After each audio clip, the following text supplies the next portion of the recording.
Ito na guys, yung kasama ko naglilinis dahil sa kapalpakan kahapon. Ito guys.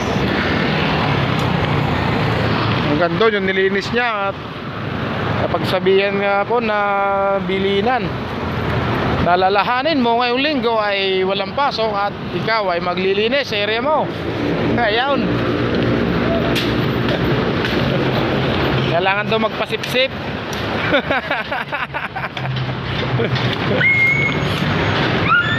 Kamagal na ba de? Sasabihin ko sir bukas, nilinis ko na to.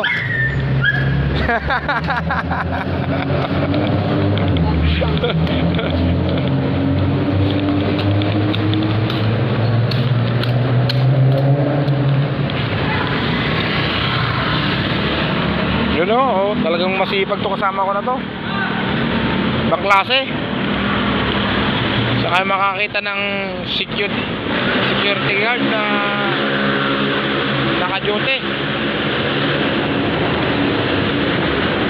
naggagamas dahil sa kapalpakan.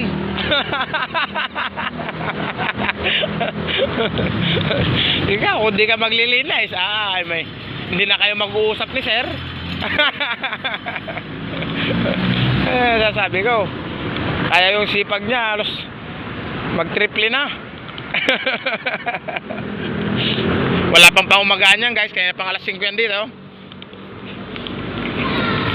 Dahil sabi nga niya, di baling magutom, basta magpansinan lang kami ni sir bukas.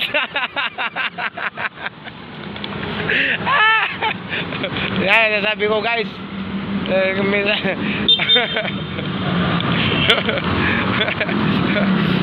may delivery kasi kahapon guys. Yung pinapasok niya, pinakitaan lang siya ng lisensya.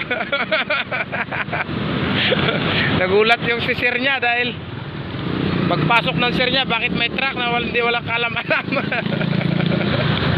Kaya nasabi, maglinis ka bukas. Ito guys, oh.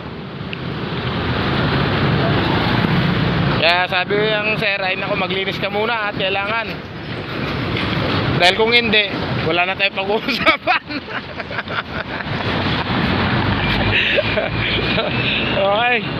Okay sige guys, at dito lang muna at gagawin ng ano, babalikan ko lang yung area ko, baka may nakapasok na rin down.